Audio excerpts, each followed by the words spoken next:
Sa panahon na walang-wala ka, dun eksakto na darating. Magugulat ka kung bakit sila kinausap, paano sila kinausap. Ang mahalaga, hindi yung paano at bakit. Ang mahalaga, may kinausap si Lord. It's an encouragement. Magugulat ka na lang dun sa panahon ng tag-famine, taglagas, eksaktong wala ka ng kakainin, eksaktong wala ka ng pamasahe. May biglang parang Abigail na mag-aabot sa'yo, maghahanda sa'yo, magluluto para sa'yo. Bakit?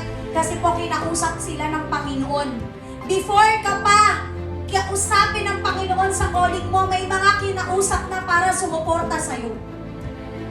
So para sa lahat ng mga natatakot tumalon sa calling niya, I want to encourage you today. Bago ka pa kausapin sa calling mo, kinausap na yung magpo-provide para sa'yo. Because God Himself is your provider. Gumamit lang siya ng mga tao na susunod dahil may mga tinawag din siya to finance the kingdom of God.